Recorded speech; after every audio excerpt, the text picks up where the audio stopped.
podamos aprender a vivir mejor la vida cristiana, a poder, Señor, ser hombres y mujeres de fe. Esto te lo pedimos en el nombre de Jesús. Amén. El título de hoy es Salir sin salir. Parece una paradoja. Esto es como entrar sin entrar. Tú puedes entrar aquí a la iglesia y sin embargo no haber entrado. Tu mente puede estar en cualquier otro lado, pero estás sentado aquí y todos suponemos que entraste. Esto es como crecer sin crecer. Personas que crecieron de estatura, pero que no crecieron o no crecimos de mente. Y tenemos mentalidad de 8 años cuando realmente tenemos 48. Y hoy quiero hablar de salir sin salir. Dios te puede haber sacado de una situación, pero posiblemente tú no hayas salido de una actitud. Y más importante que salir físicamente de un lugar es salir espiritualmente. Y de eso se trata el tema de hoy. Esto tiene que ver especialmente con algo que dice Mateo 24:13. Dice, el que persevere hasta el fin, ese será salvo. Y fíjate que aquí no dice el que persevere, ese será salvo, sino el que persevere hasta cuándo. Hasta el fin. Uno de los grandes problemas que tenemos es que muchas veces Dios nos ha librado de una situación y nosotros caminamos con Él, pero no perseveramos hasta el fin. Y porque no perseveramos hasta el fin, entonces no somos salvos. No es suficiente salir físicamente de un lugar, sino que tengo que salir espiritualmente y también tengo que entrar. ¿Qué quiere decir esto? No es suficiente comenzar un camino, lo importante es llegar a destino. Tú puedes haber dejado las drogas y quizás Dios te ayudó a dejar las drogas. Sin embargo, eso no es suficiente. La cuestión no es dejar las drogas, la cuestión es llegar a ser salvo. Y alguien puede decir, bueno, pero yo tengo la seguridad de la salvación. Sí, tienes la seguridad de la salvación hoy. Y está muy bien que así la tengas. Pero eso no quiere decir que vas a estar salvo mañana. Porque solamente el que persevere, ¿hasta cuándo? Hasta el fin, este será salvo. ¿Por qué? Porque hay muchos que hemos sido liberados por Dios, pero no hemos aprendido a poner nuestra vista en Él. Y cada vez que surge un problema, queremos volver atrás. Y de eso se trata, y ese, digamos, mejor dicho, fue el problema del pueblo de Israel. Israel llega al Jordán. Dios había arreglado para que Israel entre en la tierra prometida en 2 años. O sea, en el lapso de 2 años tenían que peregrinar por el desierto y entonces ellos iban a entrar a la tierra prometida. Dios había arreglado para que eso así suceda. Cuando Dios sacó a Israel de Egipto, ellos no tuvieron ninguna participación. Ellos salieron de Egipto por gracia. Dios los invitó a salir, ellos salieron y todos salieron por obra milagrosa de Dios. Y como habíamos dicho, Dios había determinado una fecha para que Israel salga de Egipto. Y en esa fecha Israel salió sí o sí, con un montón de gente testaruda, con un montón de gente que no tenía fe. Dios lo sacó, no le interesó cómo estaba la gente. Sin embargo, Dios no puso una fecha para entrar a Canaán. Dios sí tenía una fecha en su mente. La fecha de Dios era que en 2 años Israel entre a Canaán. Sin embargo, ¿cuánto tardó Israel para entrar? 40 años. ¿Por qué? Porque la fecha de la entrada a Canaán no solamente estaba determinada por Dios, sino que tenía que haber colaboración del pueblo. Y si el pueblo no colaboraba, iba a depender la fecha de entrada de la colaboración del pueblo. De la misma manera, Dios ha determinado en la Biblia una fecha para el tiempo del fin. Y si ustedes quieren, otro día podemos hacer ese estudio. Esa fecha está determinada y dice claramente, es en el año 1844. Eso ocurrió sí o sí. O sea, no hubo participación del ser humano para que eso suceda. El tiempo del fin comenzó en 1844. Ahora, la segunda venida de Cristo está determinada por la respuesta de su pueblo al llamado que Él hace. El plan de Dios era que Cristo viniera mucho antes de lo que estamos esperando. O sea, ya tendría que Cristo haber venido. Sin embargo, no vino. ¿Y por qué no vino? Porque el pueblo no colaboró, porque el pueblo no quiso.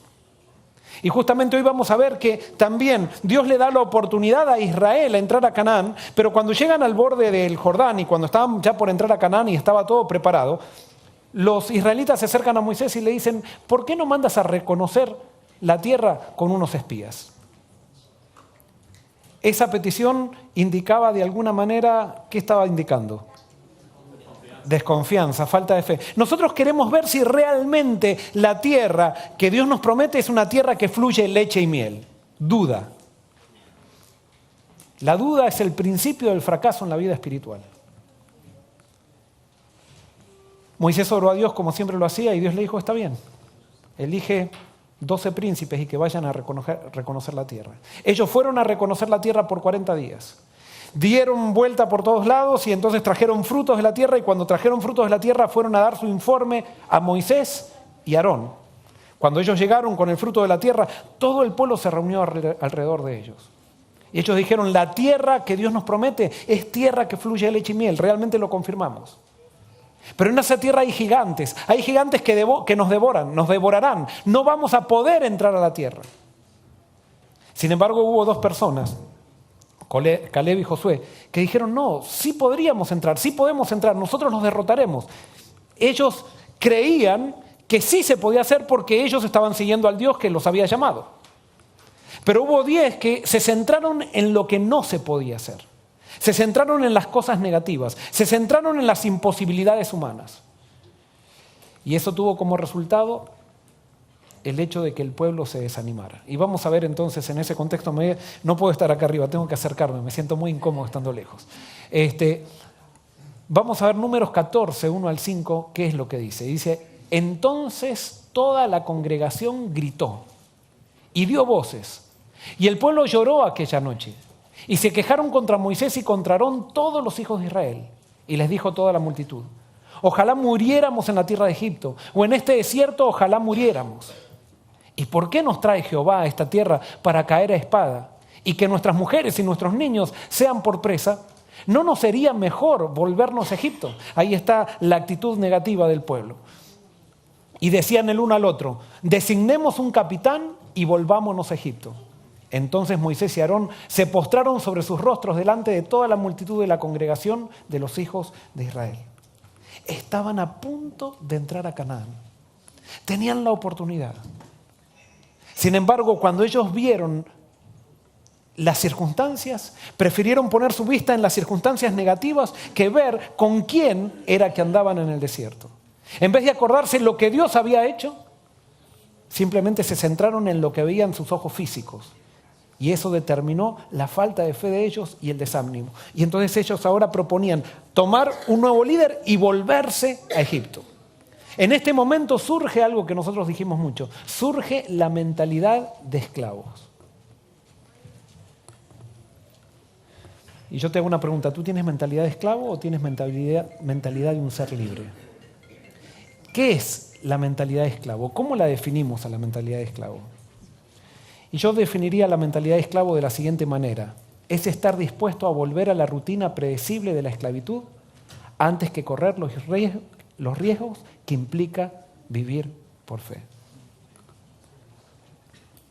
Cuando Dios te llama, Él te promete que irá contigo, pero no te dice lo que va a suceder. Y es allí que comienza la aventura de fe.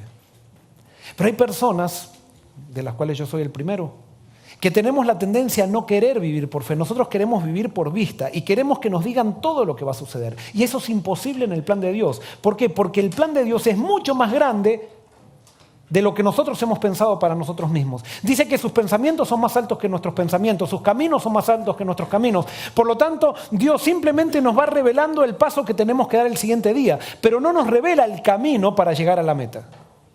Él nos dice que nos va a llevar a la meta, pero no te revela el camino. Pero hay muchas personas entonces que acuden al llamado de Dios, responden al llamado de Dios, pero se desaniman cuando Dios comienza a pedirles que vivan por fe.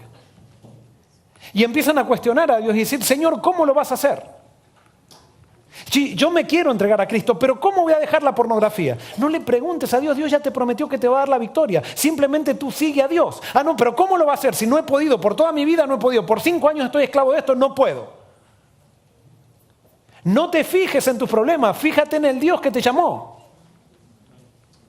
Pero ¿cómo voy a hacer con mi novia? Porque si me entrego a Dios, quizás no le digas, no le preguntes a Dios cómo va a ser el camino. Simplemente confía en Él. ¿Qué va a pasar con mi trabajo?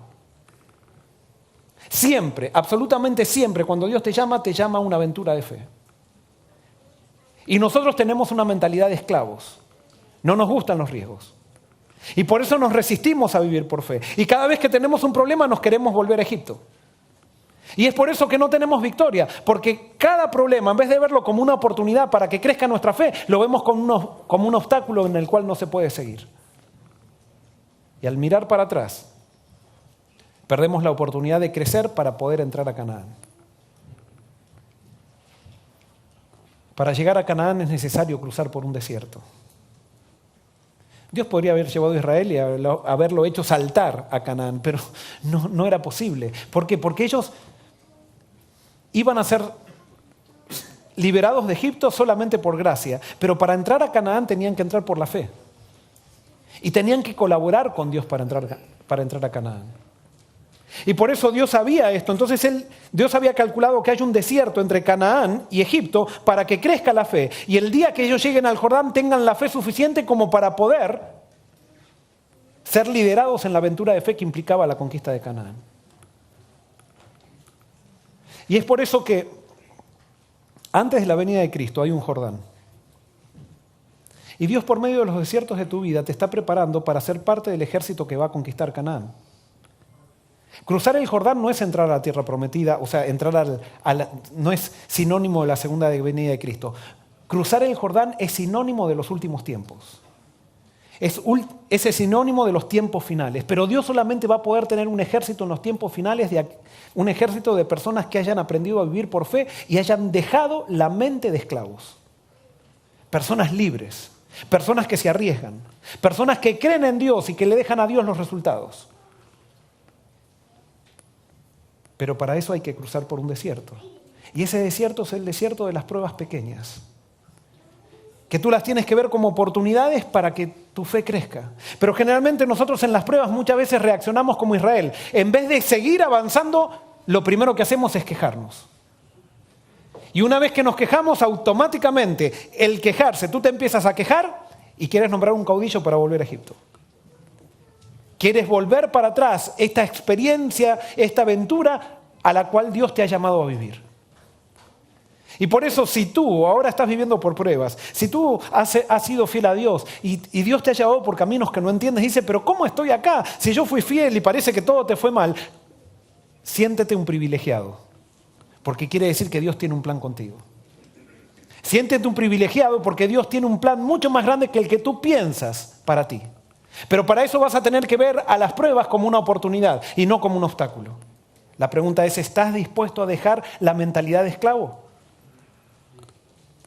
¿Qué prometió Dios a Israel cuando lo sacó de Egipto? Pregunto, ¿qué le prometió? ¿Le prometió un camino de rosas? ¿Que no pasaría sed? ¿Dios le prometió a Israel que lo llevaría volando hasta Canaán? ¿Dios le prometió que no tendrían problemas ni pruebas? No, hay solamente dos cosas que Dios le prometió a Israel. ¿Y cuáles eran esas dos cosas? Era que lo haría entrar a Canaán y que Él nunca los dejaría. Eso es lo que Dios te promete. Lo que Dios te promete a ti cuando te llama es, yo te voy a hacer entrar a Canaán, te voy a dar la salvación. Tú vas a realizar un gran plan conmigo. Y te prometo que no te dejaré nunca. Pero tú tienes que confiar. No hay otra cosa que te promete. El hecho de que te vaya todo bien no quiere decir que Dios está contigo. Y el hecho que te vaya mal tampoco, porque a veces nosotros mismos nos buscamos las situaciones difíciles en nuestra vida. Pero sí quiere decir, nunca vas a poder tener un camino de rosas si es que estás con Dios, porque Dios quiere desarrollar tu fe, y para desarrollar tu fe la desarrolla a través de la prueba. Pero no son pruebas miserables. Con Dios las pruebas se transforman en experiencias poderosas, hermosas. Porque son experiencias que nos hacen crecer. Si es que tú y yo aprovechamos esa oportunidad. Pero en medio de la queja, en medio de la gente de Israel quejándose, surge gente con otro espíritu. Esa gente se llama Caleb y Josué. Y vamos a ver Números 14, 6 al 9, qué es lo que pasa. Dice así: y Josué, hijo de Nun, y Caleb, hijo de Jefone, que eran de los que habían reconocido la tierra, rompieron sus vestidos y hablaron a toda la congregación de los hijos de Israel diciendo: la tierra por donde pasamos para reconocerla es tierra en gran manera buena. Si Jehová se agradare de nosotros, Él nos llevará a esta tierra y nos la entregará, tierra que fluye leche y miel. Por tanto, no seáis rebeldes contra Jehová, ni temáis al pueblo de esta tierra, porque nosotros los comeremos como pan. Su amparo se ha apartado de ellos y con nosotros está Jehová. No los temáis. Acá surge un espíritu diferente. Este es el espíritu de fe, el espíritu de libertad, no el espíritu de esclavitud. Ahora les hago una pregunta. Josué y Caleb, ¿veían los mismos gigantes que veían los otros espías? ¿Sí o no? Sí, veían los mismos. ¿Veían los mismos problemas que los otros veían? Sí, quizás no los agrandaron tanto. Pero había una diferencia entre Caleb y Josué. ¿Cuál era la diferencia? Fe. ¿Y la fe? ¿De qué venía la fe de Josué y Caleb? ¿Cómo? Sí, correcto. La fe de Josué y Caleb venían de la seguridad de que Dios estaba con ellos. ¿Y de dónde viene tu fe? Tu fe viene de tu seguridad de que Dios está contigo. Si tú crees que Dios está contigo y tú vas en tu peregrinaje cristiano como si Dios estuviera contigo, no solamente lo crees, sino que caminas como si Dios estuviera contigo, entonces no hay nada a ti que te pueda vencer. Nada, absolutamente nada. Y Dios va a cumplir todas sus promesas contigo, a pesar de que no lo entiendas, a pesar de que haya pruebas, a pesar de que haya obstáculos. Es más, cada obstáculo que se presenta será una oportunidad para que tu fe crezca y una oportunidad para acrecentar el testimonio que tú tienes en tu historia con Dios. A veces parece que hay gente que quiere tener una historia chata, una historia aburrida, una historia sin sentido. No, Dios nos llamó a tener una historia hermosa, una historia de héroes, una historia de transformación, una historia de milagros. Pero nosotros muchas veces nos resistimos a eso porque no queremos vivir por fe. Y Dios, cuando llama a su pueblo, lo llama a vivir por fe. ¿Por qué las iglesias están muriendo? Las iglesias están muriendo porque no vivimos por fe. Esto se ha transformado en una rutina. Esto se ha transformado en simplemente venir a la iglesia para estar en un programa, a estar un poquito activos en la iglesia, pero no se ha transformado en una aventura de fe. No, Dios te llama te llama a ti y a mí a ser parte de un pueblo que viva por la fe. Un pueblo que esté todo el tiempo siendo testigo de milagros hermosos de Dios. Un pueblo que está haciendo una historia con Dios. La pregunta es, ¿estamos dispuestos a ser parte de ese pueblo? Si queremos ser parte de ese pueblo, entonces es necesario que dejemos de mirar las circunstancias y empecemos a mirar a Dios. Y por eso para Caleb y Josué la diferencia estaba en que Jehová estaba con ellos y con los demás Jehová no estaba. Por lo tanto, ellos no tenían miedo. Quizás esos pueblos eran para la guerra mejor preparados, tenían mejores armas, tenían carruajes, tenían ciudades fortificadas, pero para Josué y Caleb su seguridad estaba en Jehová. Tu seguridad está en Dios. Y por eso es necesario que todos nos transformemos en hombres y mujeres de fe. ¿Qué significa tener un espíritu de fe y libertad? Es estar dispuesto a avanzar a pesar de los obstáculos, creyendo en el poder de quien nos guía. Y ahora puede ser que yo le esté hablando quizás a alguien que está escuchando acá, que vino aquí a la iglesia, o a alguien que está escuchando por el internet. Alguien que está viendo obstáculos en su camino. Y por esos obstáculos está empezando a dudar diciendo, ¿será que Dios me está guiando? Y en el nombre de Cristo hoy te digo que Dios te está diciendo que avances por fe. En aquello que Dios te ha llamado. No vuelvas para atrás. Pero los obstáculos van a ser oportunidades para que veas el poder de Dios. Simplemente avanza. Por supuesto, no avances en tu camino, avanza en el camino que Dios te está mostrando. Porque a veces nosotros queremos que Dios venga a aceptar nuestros caminos en vez de nosotros meternos en los caminos de Dios. Avanza en aquella cosa que Dios te está llamando. Si hay obstáculos, no importa, avanza. Dios va a quitar los obstáculos. Nosotros nos gusta decir, Señor, quita los obstáculos y yo avanzo. Y Dios te dice, tú avanza y yo voy a quitar los obstáculos. ¿Qué tipo de mentalidad tú tienes? Dios hoy te dice que avances. ¿Cuál es el resultado de esta declaración de fe? Cuando Josué y Caleb le dicen, vamos, conquistemos la tierra porque Dios está con nosotros y nosotros podremos. ¿Cuál es el resultado? Números 14:10. Fíjense lo que dice. Entonces toda la multitud habló ¿de qué? De apedrearlos. Y acá surge una realidad. La mente de esclavo no soporta la mente del libre. Y siempre los que tienen mentalidad de esclavos van a querer apedrear a aquellos que tienen fe. ¿Por qué? Porque el esclavo se siente reprendido por la actitud de fe. Y cuando se siente reprendido por la actitud de fe, quiere destruir a aquel que tiene fe porque sabe que él es un cobarde. Que él no se anima a tener la fe, no se anima a arriesgarse. Entonces tiene que demostrar que los que tienen fe están equivocados. Y entonces comienza a perseguir a los que tienen fe. Y por eso si tú has sido llamado por Dios, no esperes que no te persigan. Es más, la Biblia dice que todo el que ha sido llamado por Dios va a ser perseguido. Si tú no estás siendo perseguido, entonces quiere decir que eres un perseguidor.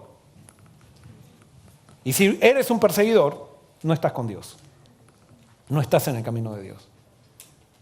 Pero yo no estoy siendo perseguido, entonces me voy a ir a poner una bomba ahí en una iglesia para que me persigan. No. Tú levanta a Cristo, vive por fe. Y quieras o no quieras, tarde o temprano alguien te va a perseguir. Y si no estás siendo perseguido es porque no estás viviendo por fe, te lo aseguro.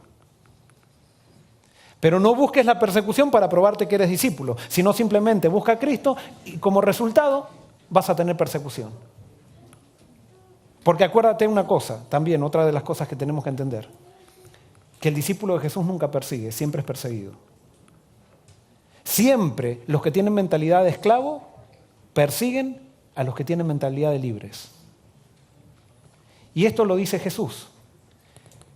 ¿Quiénes quisieron apedrear a Josué y Caleb? Los que tenían mentalidad de esclavos. Y Mateo 10, 34 y 36 dice, no penséis que he venido para traer paz a la tierra. Esto lo dijo Jesús. No he venido para traer paz, sino espada.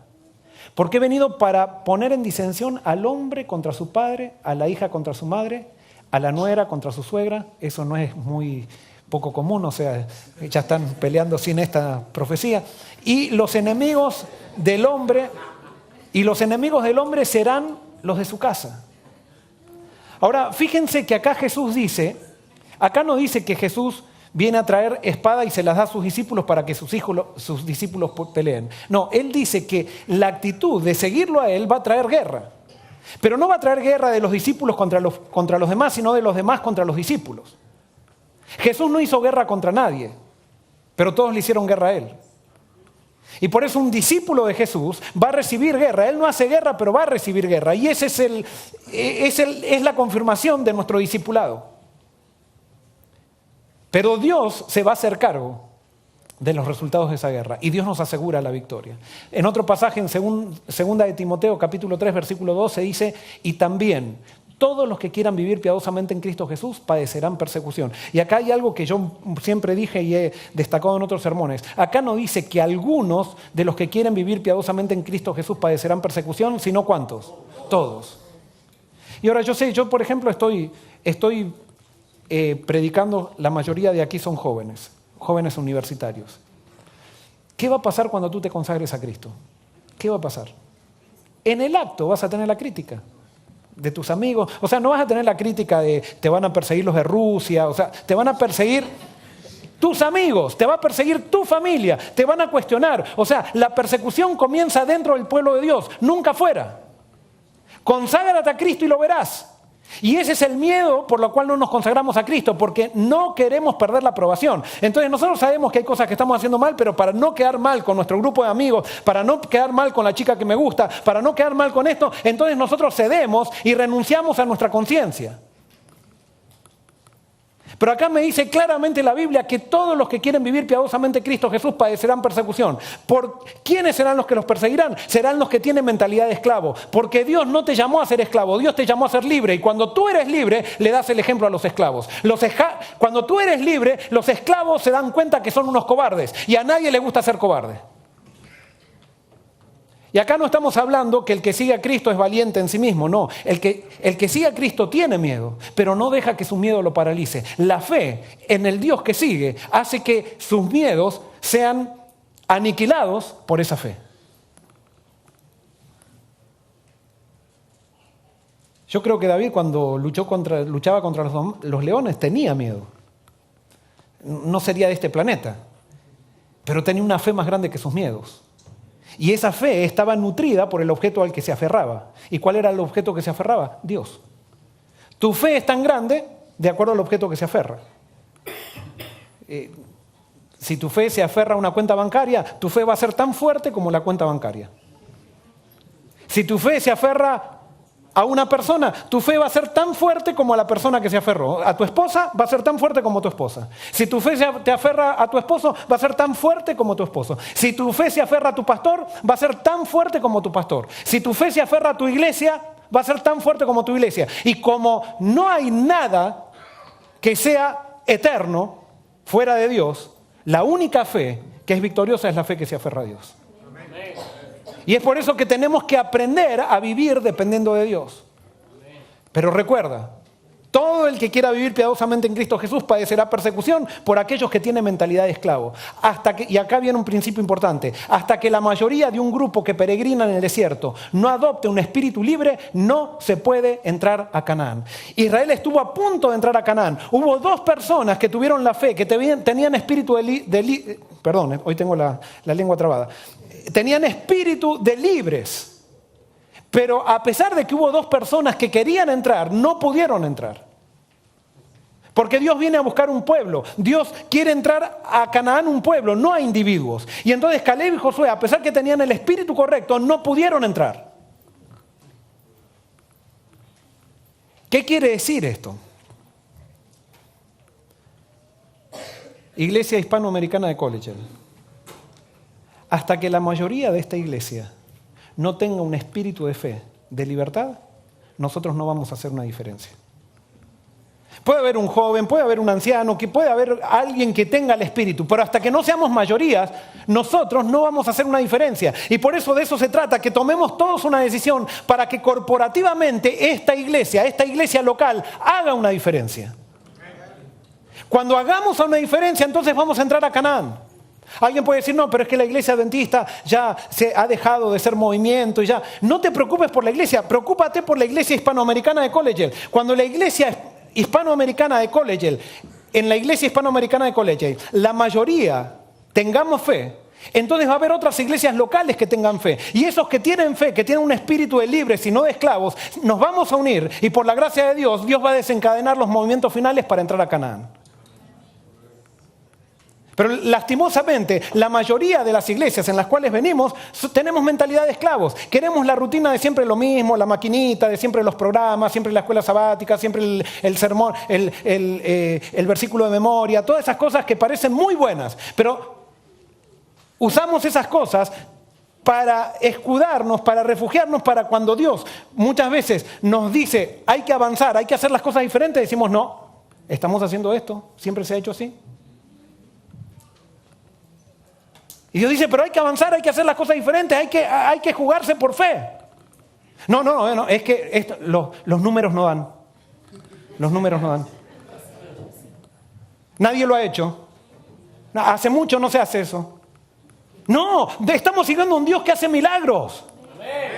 Entonces tenemos que estar seguros de que Dios está con nosotros. Eso sí, no puede ser que nos larguemos a cualquier cosa. Pero si Dios está con nosotros, ¿quién contra nosotros?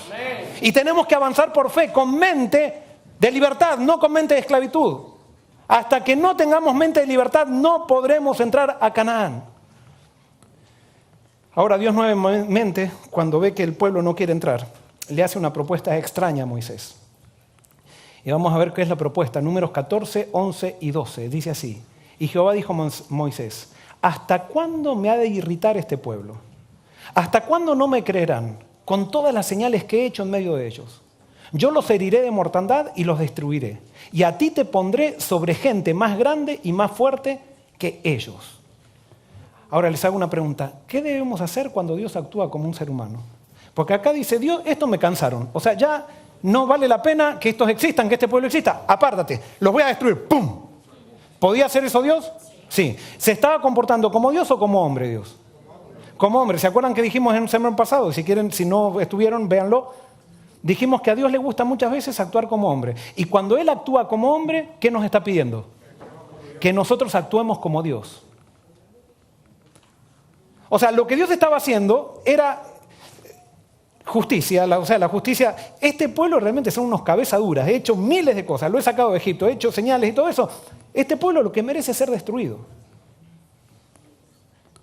Pero cuando Dios se irrita como un hombre, es porque nos está dando la oportunidad de que nosotros actuemos como Dios. Y eso no es blasfemia. Él pide que intercedamos. Interceder es la oportunidad que Dios nos da de actuar como Dios. La Biblia dice que Dios es ¿qué? Que Dios es amor. Entonces, cada vez que Dios actúa como hombre y se irrita, Dios te pide a ti que actúes como Dios. ¿Y saben qué? Dios le hace esta propuesta a Moisés, porque sabía que Moisés lo conocía y sabía que Moisés había aprendido a actuar como Dios. Si no, no se lo hubiera hecho. Porque si me lo hubiera hecho a mí, yo que le hubiera dicho a Dios. Sí, ya, tírale un rayo en la cabeza, mátalo, ya, estoy cansado. Estoy cansado. Es más, nosotros vimos en el sermón pasado que Moisés dijo, o sea, Señor, ya, estoy cansado de este pueblo, son unos cabezas duras.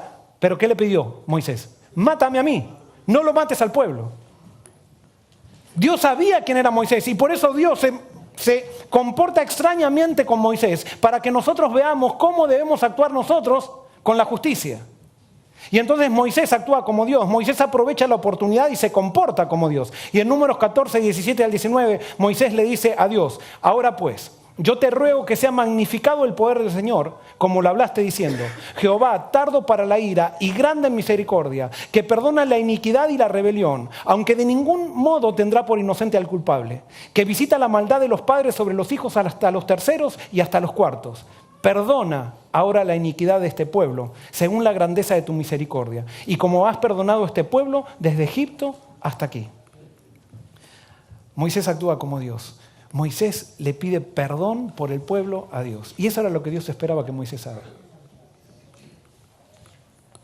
Y eso es lo que Dios espera que hagas tú con aquellos que te persiguen por causa de ser fiel a Cristo. Y te hago una pregunta, ¿estás dispuesto a interceder como lo hizo Moisés por tus enemigos? Todos tenemos personas que nos han hecho daño. ¿Verdad? Ahora Dios te pide, Dios se acerca a ti y te dice, por ejemplo, ¿cómo es tu nombre? Daniel. Le dice a Daniel, Daniel, yo voy a destruir a los que te hacen daño. ¿Y qué espera Dios de Daniel? ¿Qué espera? Que Daniel, ¿cómo responda a esa petición de Dios? Le diga, Señor, no, perdónalo. Es así. Amad a vuestros enemigos. Bendecid a los que os maldicen. Jesús vino a demostrar eso. Romanos 12, 9, 19 dice, no os venguéis vosotros mismos, amados míos, sino dejad lugar a la ira de Dios. Porque escrito está, mía es la venganza, yo pagaré, dice el Señor. ¿Quién se venga de tus enemigos? Dios. Entonces, como Dios se venga de mis enemigos, voy a ir a interceder para que Dios le tire un rayo. Le voy a decir, Señor, perdónalo, pero tírale el rayo. No sé si me explico. A veces tenemos tanta rabia contra nuestros enemigos que queremos hacer lo que Dios pide para ver, como Jonás, decir, destrúyelos. Voy a predicar que esto se va a destruir y cuando Dios nos destruye Nínive decimos, pero ¿qué pasa? Tienes que destruirlo. Jonás se había olvidado de interceder por Nínive. Quiero decirte algo. Cuando tú intercedas por tus enemigos no van a cambiar. ¿Quién va a cambiar? Tú vas a cambiar. ¿Y sabes qué? Dios va a hacer una obra maravillosa en ti cuando tú intercedas por tus enemigos, porque cuando tú empieces a orar por esa persona que te ha hecho tanto daño, Dios va a poner su amor en ti, algo milagroso. Y entonces cuando tú tengas amor por tus enemigos, Dios entonces se va a poder vengar. Porque Dios espera que cuando Él se vengue, tú no te rías, sino que llores. Porque cuando Dios se venga, no lo hace como diciendo, bien hecho. Cuando Dios se venga de alguien, lo hace llorando. Y Él quiere que tengas la misma actitud. Sí, hay veces que Dios tiene que hacer justicia. Y Dios se va a vengar. Pero primero quiere que tú cambies. Y tú vas a cambiar solamente intercediendo por tus enemigos. Intercediendo por aquellos que te hacen daño. Ojalá entendiéramos eso en las iglesias. ¿Cuántas veces como pastor veo en las iglesias, que siempre lo repito esto, pero espero que nos entre y me entre a mí también en la cabeza, en las iglesias de personas que por 3 años no se saludan?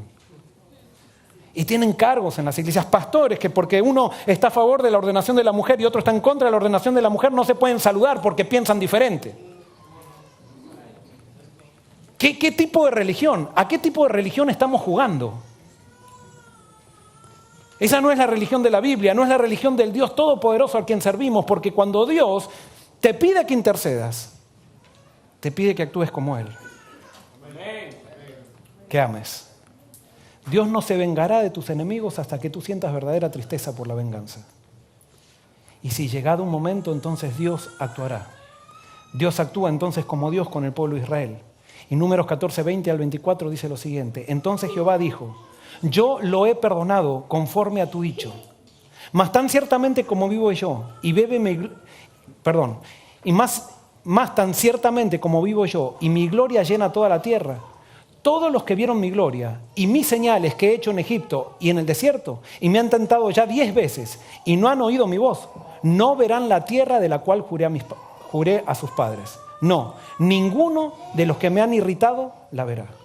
Si Dios perdona al pueblo. Sin embargo, ahora llegó la hora de darle a cada uno, Dios en su justicia, y vimos que eso era la ira de Dios, de darle a cada uno lo que pidió. Y esa es la justicia de Dios. Pero ahora viene la justicia de Dios para aquellos que aceptaron realmente el plan de Dios. Dice: pero a mi siervo Caleb, por cuanto hubo en él otro espíritu y decidió ir en pos de mí, yo lo meteré en la tierra donde entró, y su descendencia la tendrá por posesión. En otras palabras, Caleb, él quiso entrar. ¿Qué va a hacer Dios con Caleb? Le va a dar lo que pidió. ¿No quisieron entrar los otros? Le va a dar lo que pidieron. Esa es la ira de Dios, darle a cada uno lo que pide. Y por eso es necesario que al entender este tema nos demos cuenta que la vida cristiana es una vida de responsabilidad. A veces pensamos: no, Dios me ama. Sí, Dios siempre te ama. Pero es justo. Y la justicia no es tirarte un rayo cuando te equivocas, sino que la justicia es darte lo que pides. Ahora, ¿cómo es la dinámica de la justicia de Dios? Y esto yo lo estudiamos hace unos sermones atrás, pero ahora lo voy a aclarar un poquito mejor. Nosotros nacemos y somos predestinados para eternidad por Dios. Dios nos ha elegido para salvación. Sin embargo, cuando nacemos, como somos pecadores, ¿para dónde tendemos nosotros? Para el mal. Y como Dios sabe eso, nosotros no nacemos perdidos, nacemos con una tendencia a la perdición. Esa es mi manera de pensar. Y todo lo que yo digo acá lo podemos discutir, no es que es dogma. Entonces, cuando nosotros nacemos, comenzamos a caminar hacia el mal, pero sin embargo Dios nos cuida porque sabe que nosotros no sabemos, tenemos esa tendencia, Él nos comprende y entonces no nos da juicio por las cosas malas que hacemos. Nosotros muchas veces pedimos a Dios cosas y como no entendemos bien, Dios en su amor no nos da lo que pedimos. En esta etapa Dios no nos da lo que pedimos. ¿Por qué? Porque como no estamos transformados, entonces siempre pedimos cosas egoístas y esas cosas egoístas nos hacen mal. Entonces nosotros empezamos a pedir cosas y Dios no nos las da y con el tiempo nos damos cuenta que Dios tenía razón. Entonces Dios espera que por su amor nosotros entendamos que necesitamos un nuevo nacimiento y una vez que nosotros entendemos eso, elegimos a Dios y Dios nos lleva hacia la eternidad. Pero si nosotros seguimos en el camino del mal y no queremos reconocer a Dios en nuestros pasos, una vez que Dios nos mostró su amor, se reveló y nos mostró que tiene un plan y nosotros queremos seguir haciendo el mal, entonces Dios, ¿qué hace? Se aleja un poco de nosotros. Eso se llama la ira de Dios. Y cuando Él se aleja un poco de nosotros, entonces nosotros comenzamos a ver las consecuencias de nuestras malas acciones. No es que Dios me está castigando, sino que Dios deja que yo coseche lo que sembré. Y Dios nos interpone. Acá Dios interponía. Acá Dios no me dejaba cosechar lo que yo sembraba. Pero acá Él ya empieza a dejar que yo coseche lo que siembro. Y entonces las crisis muchas veces a las personas, cuando Dios se aleja, comenzamos entonces a ver que realmente estar con Dios es lo mejor. Y muchos se arrepienten, muchos buscan a Dios. Pero muchos no quieren buscar a Dios. Pero entonces, en esta etapa, Dios comienza a darnos, como al pueblo de Israel le comienza a dar, Dios nos da la parte de lo que le pedimos. No nos da todo lo que le pedimos, pero nos da parte de lo que le pedimos. Y entonces nosotros podemos ver las malas consecuencias. Fíjense, vamos a ver con Israel. Cuando Israel salió de Egipto, ellos pedían codornices. No estaba bien que las pidieran, pero Dios, ¿qué hacía? le daba las codornices. Pero no le daba todo lo que ellos querían. Simplemente le dio un día codornices para que ellos se saquen el gusto. Ellos tenían sed y ¿qué hacía Dios? Les daba agua. Y a Dios no le interesaba que ellos estaban murmurando y estaban diciendo ¿por qué salimos de Egipto? No, no le interesaba a Dios. Pero cuando llegaron al monte Sinaí, Dios se reveló con su amor con ellos, se reveló allí 6 meses y entonces desde el monte Sinaí en adelante hubieron quejas. Pero ya Dios no trataba las quejas de la misma manera. Dios se alejó un poquito más y Él dejaba las consecuencias de sus quejas que cosechen sus propios resultados. Y entonces ahí aparecían las plagas, aparecía una plaga porque Dios se retiraba y empezó una plaga y muchos morían. Pero entonces el pueblo, así todo, al ver las consecuencias, algunos se arrepintieron, pero la mayoría quiso seguir en el mal. Entonces ya cuando yo, a pesar de todo esto, quiero seguir en el mal, entonces Dios se aparta. Y cuando un Dios de vida se aparta de alguien que recibe la vida de Él, ¿qué es lo que pasa? Viene la muerte. Entonces, cuando Dios se aparta, ahora nos da todo lo que nosotros pedimos. Porque nosotros no sabemos pedir. Pero si nosotros nos arrepentimos y en esta etapa volvemos a Dios, entonces ahora Dios nos capacita para que aprendamos a pedir y desear la voluntad de Dios. Y la persona madura ahora comienza a pedir lo que Dios quiere que se pida. Yo lo veo, por ejemplo, en mis hijitos. Todas las noches oramos y mis hijos piden iPhone, iPads en las oraciones. Todo. Y Dios no se los concede. En su amor no se los concede. Qué bueno que es Dios. Él cuida mi bolsillo, Dios. Pero Dios no se los concede porque sabe que le hacen mal.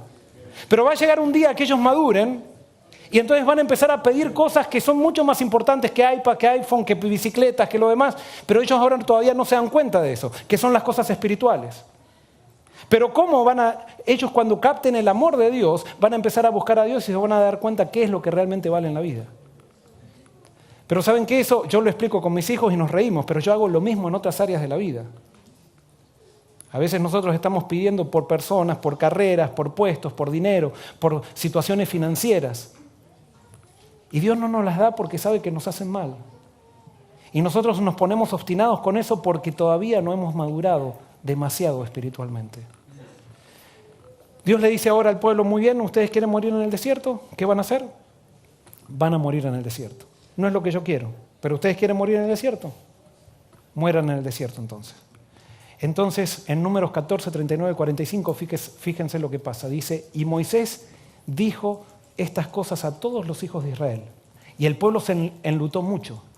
Y se levantaron por la mañana y subieron a la cumbre del monte diciendo, henos aquí para subir al lugar del cual ha hablado Jehová, porque hemos pecado. Y dijo Moisés, ¿por qué quebrantáis el mandamiento de Jehová? Esto tampoco saldrá bien. No subáis, porque Jehová no está en medio de vosotros. No seáis heridos delante de vuestros enemigos.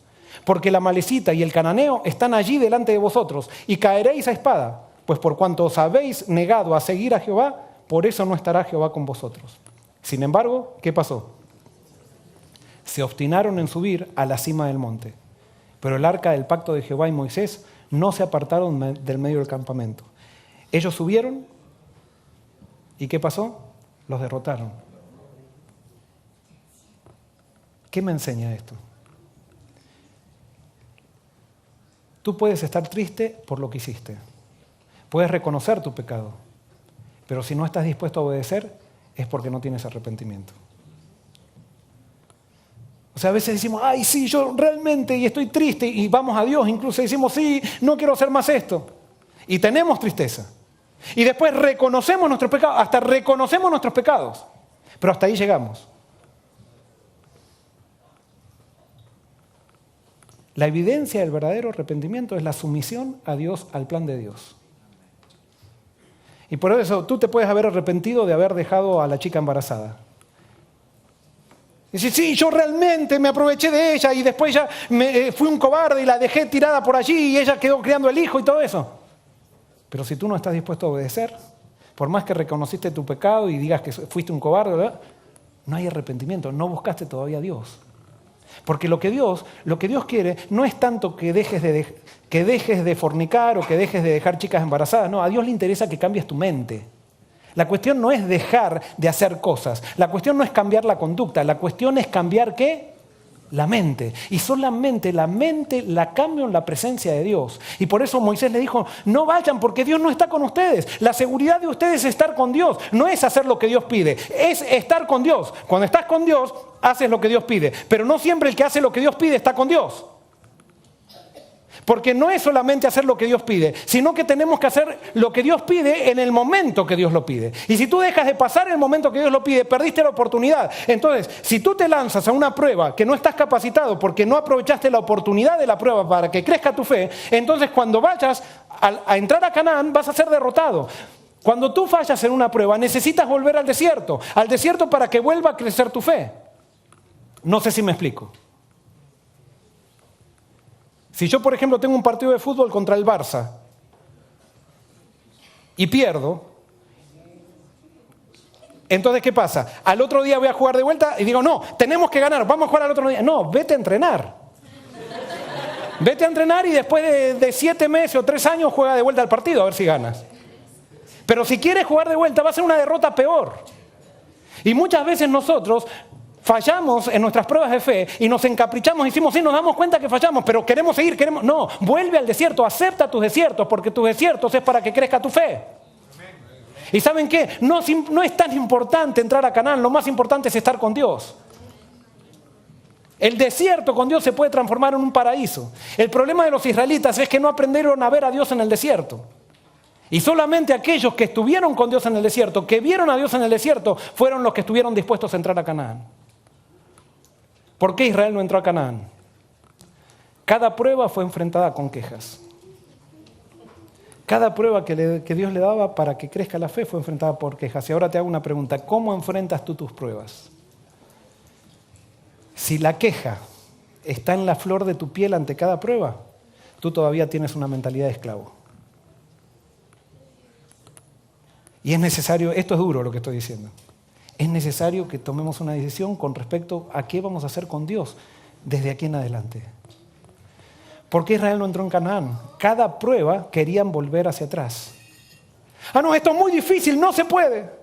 No, si yo me entregué a Cristo, pero es muy difícil no fornicar ahora que todos fornican y es muy difícil ser fiel en esta época. Volvamos para atrás. No, es muy difícil hacer las cosas como Dios quiere. No, es que es muy difícil. Si quiero tener un puesto, tengo que quedar bien con aquella persona y entonces tengo que renunciar a mis principios para poder, porque al final todo el mundo lo hace.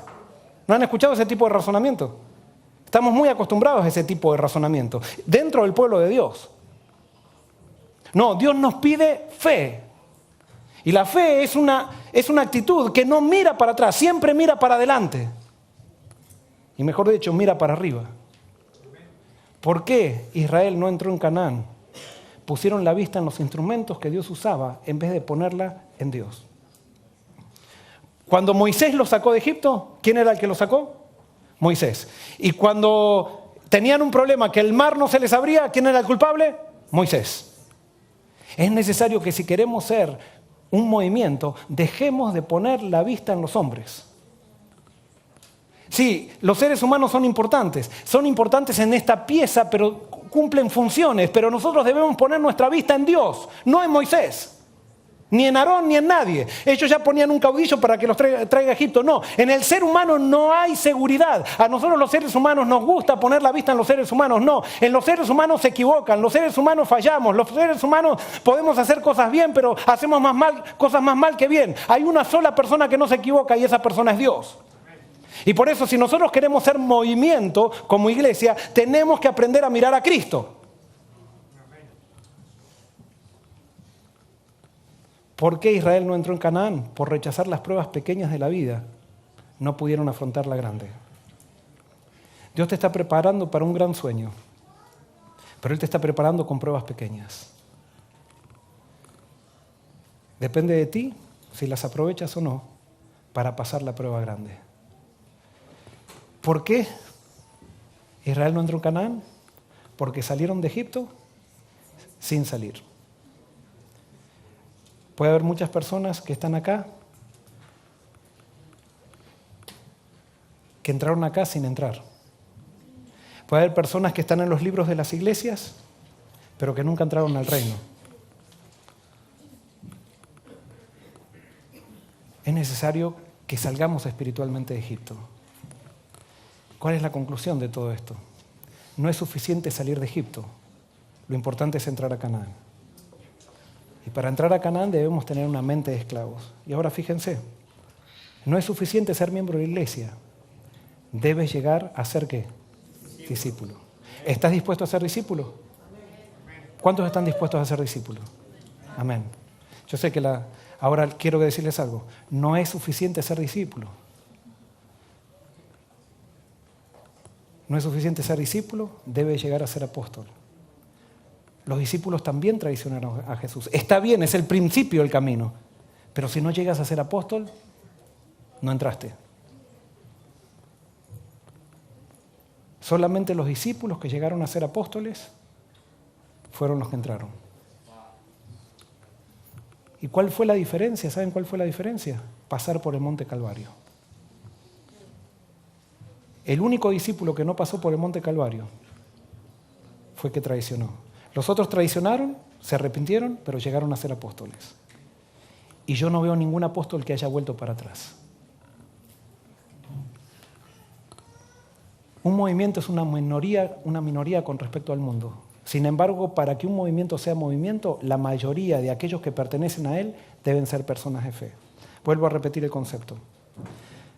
La Iglesia Adventista del Séptimo Día, por mucho tiempo, nació como un movimiento, pero hemos dejado de ser movimiento. Y alguien puede decir, ¡oh, cuidado con el pastor lo que está diciendo! Todo el mundo lo sabe, o sea, no podemos tapar el sol con un dedo. Nos hemos comportado por muchos años como una corporación. Eso no quiere decir que hemos sido desechados por Dios, como Israel no fue desechado por Dios. Pero nosotros debemos llegar a ser movimiento nuevamente. Porque la Biblia describe al grupo final como un movimiento, no como una institución. Y no estoy hablando en contra de la organización, estoy hablando de que debemos ser un movimiento. ¿Qué es un movimiento? Un movimiento se transforma en movimiento cuando un grupo de personas, la mayoría en un grupo de personas, dejan de tener mentalidad de esclavo para tener una mentalidad de fe.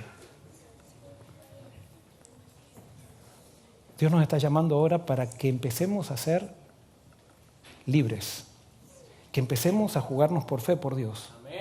Y lo único que pido yo es que en esta iglesia, y que no lo pido yo, lo pide Dios, y yo tengo que ser parte de esto, la mayoría de la iglesia de Collegial seamos hombres de fe y mujeres de fe. Que dejemos la mentalidad de esclavo.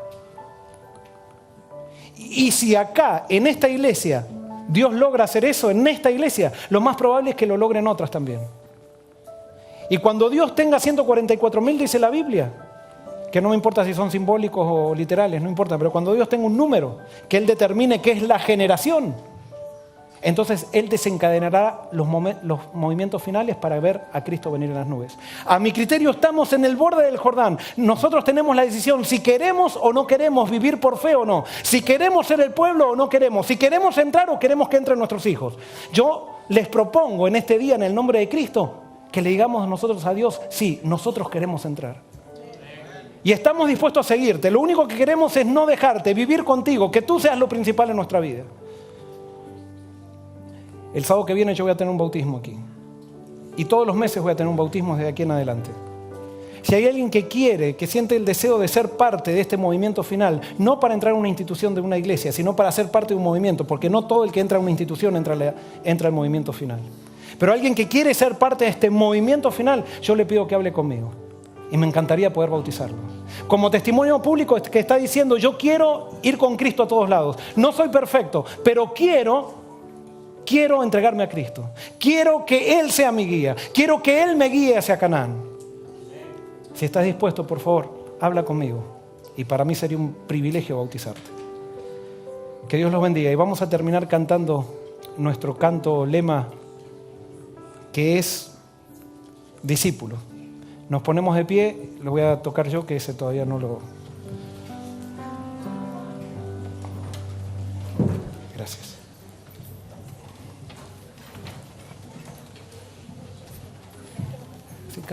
Vayan a cantar.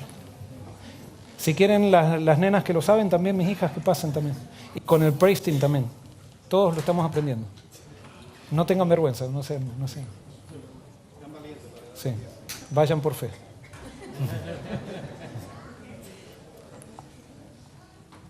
Todo el que quiera cantarlo puede pasar adelante a cantarlo, ¿no?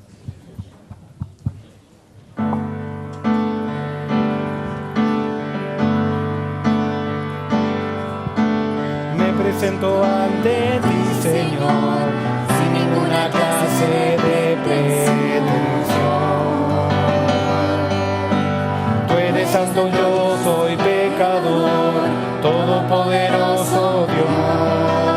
Santo, me presento ante ti, Señor, porque en Jesucristo tengo perdón.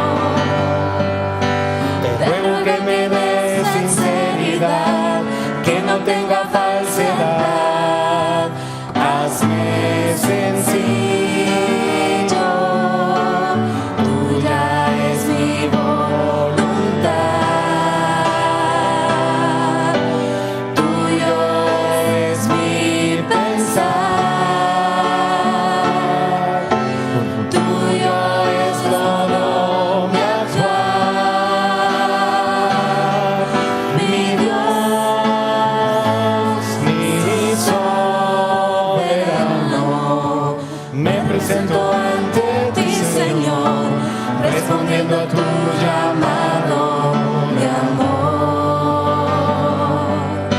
Si me quieres todo en el altar, o que vaya a predicar, soy todo tuyo, tuya es mi voluntad, tuyo es mi pensar, tuyo es todo mi actuar, mi Dios, mi soberano. Tuyos son mis sentimientos, tuyo es mi corazón. Yo quisiera ser un templo, soy tuyo, mi redentor, tuyo es mi voluntad, tuyo es mi pensar, yo quisiera ser mi actuar, mi Dios, mi redentor, tuyo son mis sentimientos, tuyo es mi corazón. Yo quisiera ser un templo, viviendo para darte gloria a ti, solo a ti.